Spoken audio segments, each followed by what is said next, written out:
You know, we just asked an AI how to get rich with Bitcoin.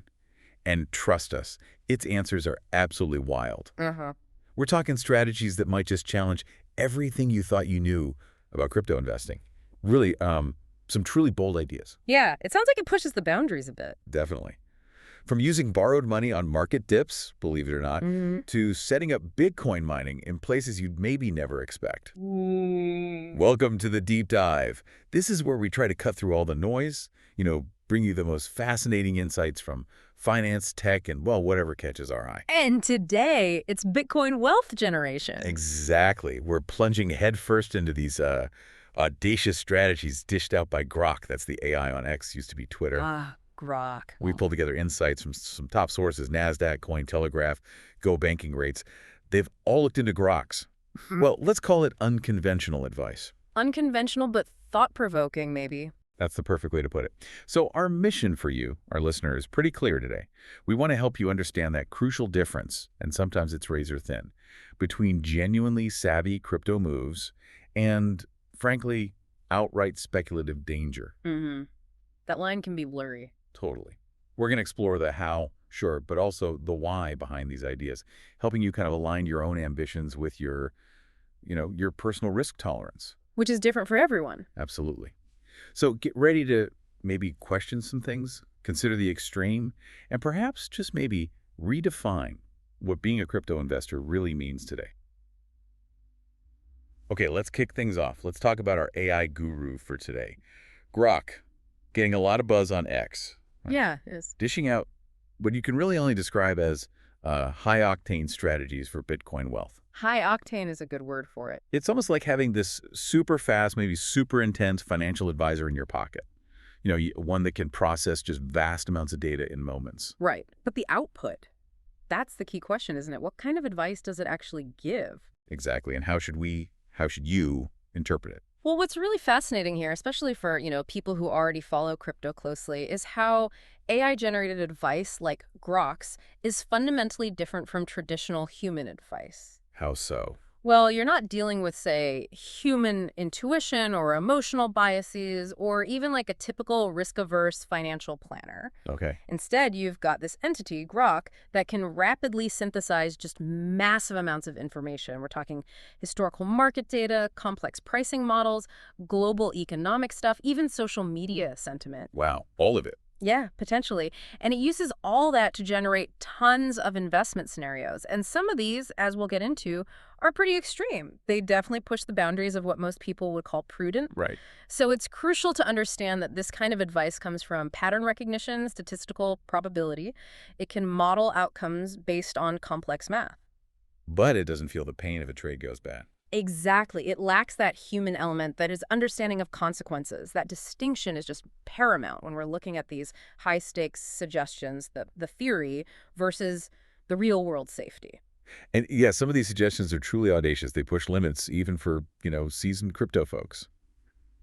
Let's dive into what we're calling Grok's risk-on playbook. Strategies built for amplified returns. But with equally amplified risks. That's the trade-off. Precisely. Okay, first one up. Debt finance Bitcoin stacking during market dips. Right. The buy the dip philosophy on steroids. Totally. Now, at first glance, the core idea here is incredibly appealing, isn't it? Especially if you're already in the crypto space. Use cheap debt to aggressively buy Bitcoin when prices are down. The allure is obvious, yeah. Buy low, leverage up if it goes way higher. Imagine Bitcoin drops, say, 30% from its all-time high. We've seen that happen, right? Multiple times. Oh, yeah. Standard crypto volatility. For many, that's a clear signal. Buy the dip. But Grok says, okay, take it further. Amplify potential gains not just with your cash, but with borrowed money. The logic, purely mathematically, seems simple if you have super high conviction. Right. If you're convinced Bitcoin will soar past previous highs, leveraging a dip could lead to way bigger returns than just using your own funds. Yeah. It's maximizing exposure when it feels undervalued. Hoping to catch that massive wave back up, but, and this is a huge but, this is exactly where savvy can flip into speculative danger incredibly fast, especially in crypto. Okay, so break down the risks. First off, what is cheap debt here? Yeah. Is Grok talking about a personal loan? Maybe a HELOC, putting your house on the line? Good question. Or maybe crypto loans. That's far more common in this space, yeah. Like over-collateralized loans from DeFi platforms of Aave, Compound, those kinds of things, or even centralized lenders. And each has different risks. Totally different. Interest rates vary, collateral rules vary. On DeFi, so you lock up $20 of ETH to borrow $10K in stablecoins to buy Bitcoin. Okay. Interest rates might seem low, but the big danger is your collateral value. If your ETH drops too much compared to the loan, exactly. Automatic liquidation. You lose your collateral, often with a penalty. It's not just interest eating profits, it's losing your original stake. And this strategy massively ramps up the danger of margin calls and liquidations too. Faster than in traditional market. Much faster, usually. TradFi might give you days. In crypto, with volatile assets, it can be minutes. If you borrow a lot and Bitcoin keeps dropping, or your collateral's value drops. Margin call. Right. You either need to add more funds instantly or face automatic liquidation. Crypto volatility just pours gasoline on this fire. So comparing it to just holding. Look, basic HO dealing, maybe you chart that conceptually as low risk, low reward, right? Your main risk is just the price going down. Yep. Debt financed buying. That's firmly in the medium to high risk, high potential zone. Let's replay that scenario. Bitcoin drops 30%, your ideal dip. Okay. You borrow, you buy. But what if it drops another 50% after that? Your leveraged position, especially on a DeFi loan, could easily get wiped out. Cascading liquidations. You lose the Bitcoin you bought and your original collateral. You might even end up owing money if the system can't clear your position cleanly. So it turns theoretical upside into a potentially guaranteed catastrophic downside. Very fast. Very, very fast. The speed catches so many people off guard. It's brutal. That's sobering, especially the speed of it all. So for you listening, would borrowing money to buy Bitcoin in a deep dip, would that cross your personal line? From bold to reckless? It's a really crucial question about your comfort zone, isn't it? Especially with those technical risks we just heard. Okay, now, if debt finance stacking sounded intense, well, buckle up. Grok's next idea takes us into even wilder territory. High leverage futures trading. We're talking 5x, maybe even 10x leverage. Yeah, this is where things get really dicey. Here's where it gets really interesting, or terrifying, depending on how you look at it. Okay, let's be super clear about leverage here. It's a tool that's made fortunes, sure, but it's also absolutely wrecked countless investors. Right. In futures trading, leverage basically means you're borrowing from the exchange to magnify your position size. So instead of putting down, say, $1,000 to control $1,000 of Bitcoin, With 10x leverage. you put down that same 1,000, but you control $10,000 worth of Bitcoin. Okay. Which, of course, magnifies your potential gains, yes, but also your potential losses hugely. A tiny price move in Bitcoin can have a massive, almost instant impact on your position. So this isn't medium risk anymore. Oh no, this is firmly high risk, potentially astronomical reward, but also astronomical loss. Pure speculation territory. Let's try to visualize this. Think of a conceptual leverage risk curve. Imagine a graph. X-axis is Bitcoin price change, Y-axis is your capital change. Okay. No leverage. Simple one-to-one line. A 1% Bitcoin move is a 1% capital move. Makes sense. With 5x leverage, that line gets 5 times steeper. 10x leverage, it's practically a vertical wall. Okay, I see where this is going. So even a relatively small drop in Bitcoin's price, say just 5%, with 10x leverage, that can trigger a margin call. How does that work exactly? Well, your initial margin, the $1,000 you put up for that $10,000 position, a 5% drop means the position is now worth $9,500. You've lost $500. That's half your initial capital gone. Already, just from a 5% drop. Yep.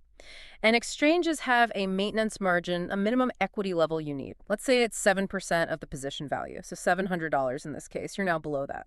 So what happens? The exchange automatically liquidates your entire position, wiped out. Often instantly, especially in fast markets, no chance to add funds. Your whole $1,000 can vanish in minutes, even seconds. And that's not all, right? There's funding rates too. Exactly. Perpetual futures have funding rates, small payments usually every 8 hours between longs and shorts, to keep the futures price near the spot price. If you're heavily leveraged on the wrong side for a while, these rates can just silently bleed your capital away, even if the price isn't moving dramatically against you. Wow. It's like financial nitroglycerin. Handle it perfectly. Maybe you get a big bang. Make one tiny mistake. Boom. Catastrophe. Precisely. That is an incredibly clear and, yeah, frankly, terrifying picture. The speed, the unforgiving nature. It's staggering, like trying to catch that falling knife in a hurricane while it's tied to a bomb. It just underscores how quickly amplified risk leads to amplified ruin. Even people who think they know this stuff can get caught. Okay, moving on from the super high stakes trading.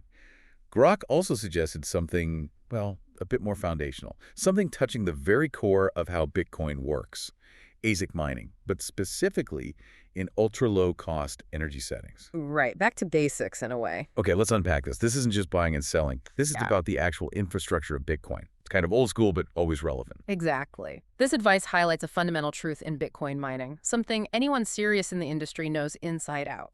Energy cost is king. It's basically the primary factor determining profitability. Because those mining machines, the ASICs, Application-specific integrated circuits, yeah. They're built for one thing. Hashing SHA 256 algorithms to solve puzzles and validate transactions, and they chew through enormous amounts of electricity doing it. so cheaper power equals more profit. Simple as that, fundamentally. The more efficient your hardware, yes, but critically, the cheaper your electricity, the better your margins. So seeking out ultra-low-cost energy isn't some radical new idea Grok invented. It's mining 101. Pretty much. It's foundational for anyone serious. It shows an understanding of the basic economics of the network, where profits are always being squeezed by rising difficulty and more competition. And you also have to consider Bitcoin's difficulty adjustment. Right, that happens automatically. Roughly every 2 weeks. Yeah. The network adjusts how hard it is to mine a block. More miners join, bringing more hash rate. Difficulty goes up. Miners leave. Difficulty goes down. So ultra-low cost isn't fixed. Exactly. It's a moving target. What's profitable today at, say, 3 cents per kilowatt hour might not be in 6 months if the global hash rate shoots up and Bitcoin's price doesn't keep pace. So Grok's advice isn't just find cheap power, it's find consistently cheap, maybe scalable cheap power. Ideally, yes. And we see this in the real world. Think about the miners using cheap energy, case studies you see reported in Cointelegraph or NASDAQ. Like mining near natural gas flares. That's a big one, where oil drilling produces gas that's normally just burned off flared because it's too expensive to transport. Miners set up shop, capture that wasted gas, use it to generate power. Boom, super cheap energy. Sometimes even helps the environment by reducing flaring. Or using surplus hydropower. Yep. Areas with tons of cheap hydro, maybe less than 2 cents per kilowatt or sometimes. Setting up there minimizes your biggest operational cost. It gives you a real edge. So this is a practical application of Grok's idea, showing the strategic industrial side. Exactly. Less about market timing speculation, more about resource optimization, building infrastructure, capital intensive, logistically tough, but strategic. That's a really interesting look behind the curtain of Bitcoin creation. Okay, so that's Grok's high-octane trading and mining playbook. But interestingly, Grok also presented a totally different path, maybe more sustainable, definitely more entrepreneurial. The build philosophy. Exactly. Going beyond just holding your coins. It's a fundamental shift, isn't it? From passive investor to active participant, a builder. Yeah, this is a really crucial distinction, and it definitely resonates with the crypto-savvy community. Grok apparently stated it quite clearly. Building beats OGing. That's a bold statement. It is. It suggests moving beyond just sitting on your Bitcoin, holding on for dear life the HODL strategy and waiting for the price to go up. Instead, it's about actively creating value within the ecosystem. Like building apps or services. Exactly. Developing infrastructure, innovative applications, essential services that run on Bitcoin or interact deeply with it. The idea is this could generate potentially much bigger, more sustainable long-term returns than just holding the asset itself. Because you're contributing to its growth and usefulness. Precisely. You're building the future of the network, not just riding its price waves. And the data actually backs this up. It's not just a nice idea. Sources like NASDAQ, Go banking rates point this out. Between 2021 and 2024, a huge amount, $1.2 billion, was raised by startups focused specifically on Bitcoin. Wow, $1.2 billion. That's serious money. It really is. This isn't just hype. It's a measurable investment trend. Venture capital, institutions, they're pouring money into ventures building on Bitcoin. What kind of things? All sorts. Layer 2 scaling, like Lightning Network, DeFi apps using sidechains or new layers on Bitcoin, tools for institutional adoption, you name it. So it shows the ecosystem is maturing. Absolutely. It signals that innovation, entrepreneurship, utility creation, these are becoming major paths to value generation. It's moving beyond just buy and hold.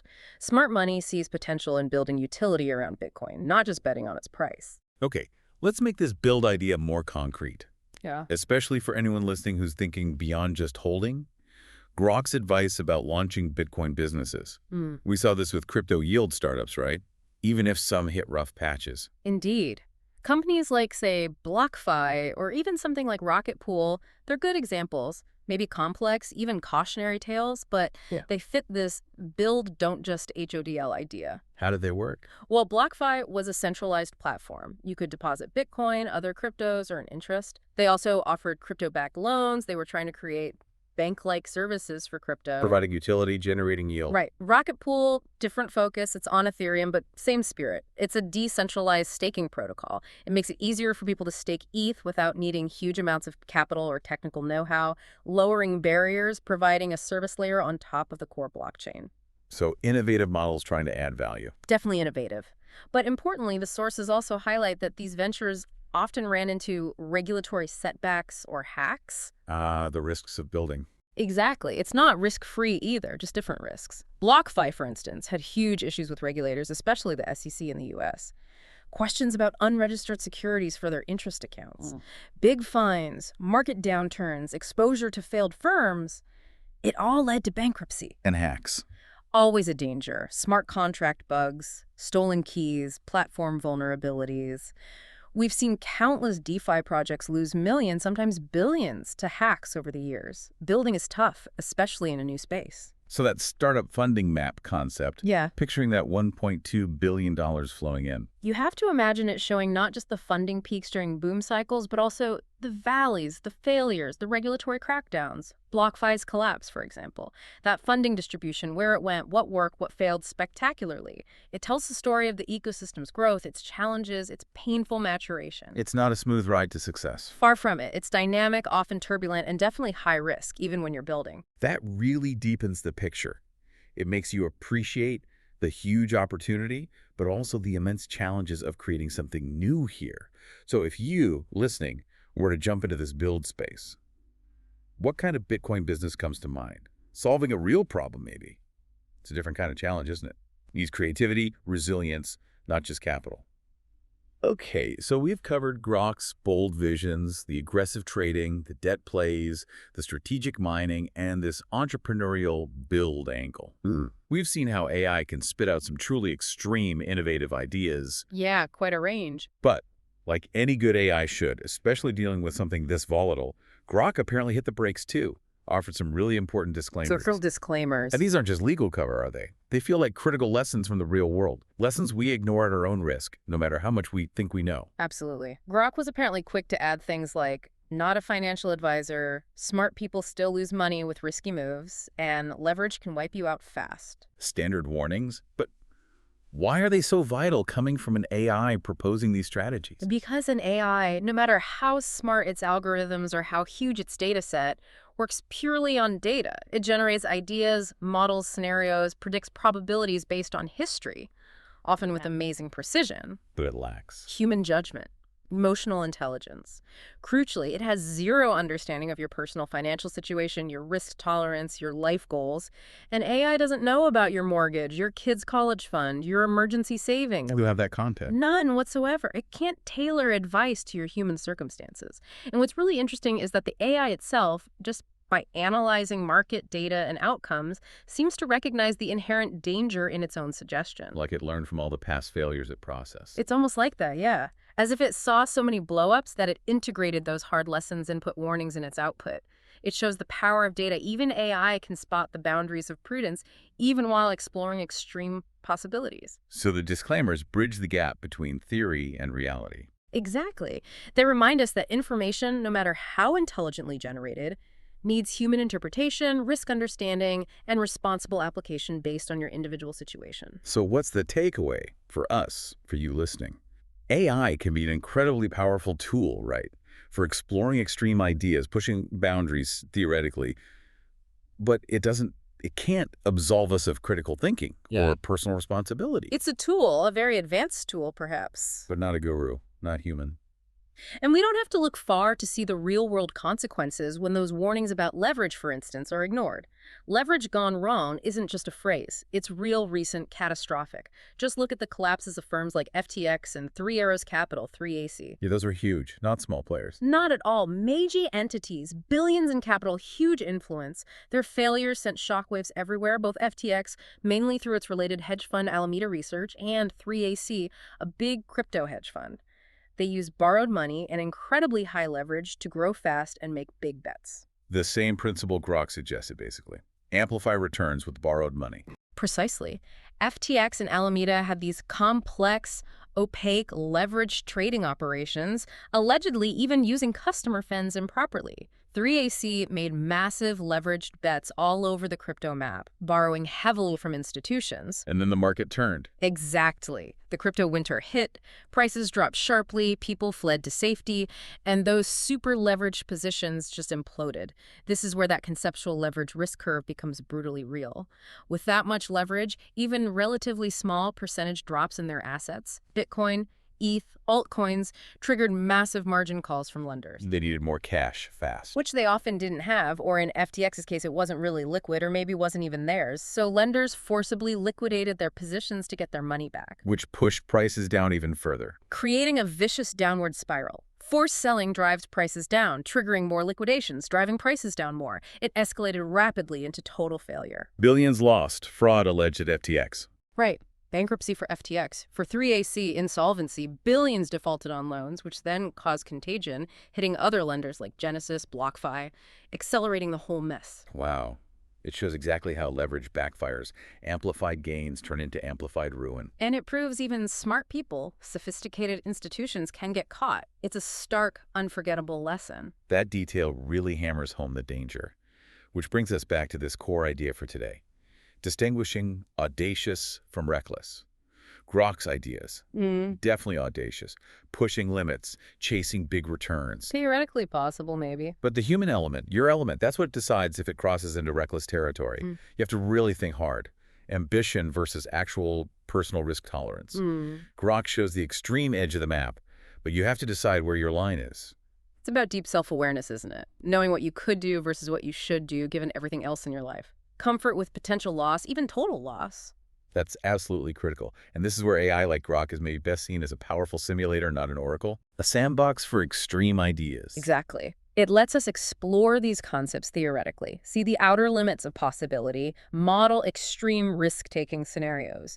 It shows the potential rewards, sure, often very tempting ones, but it also models the equally extreme downsides. Even if those scenarios are way beyond what a prudent investor would do. Yes, because even exploring them helps us understand market dynamics better, the tools available, the consequences of misuse. It broadens our perspective, but it raises that key question for all of us. How do we use this power? Right. How do we harness AI's ability to explore, to generate novel ideas, to challenge assumptions, without falling prey to its lack of human judgment, empathy, understanding of real personal consequences? Use it as an engine, a thought generator, but keep our own hands on the wheel. Precisely. Retain critical thinking, personal responsibility for every single decision. Okay, so thinking about everything we've unpacked today, Grok's aggressive stacking, the high leverage, the mining realities, the build philosophy.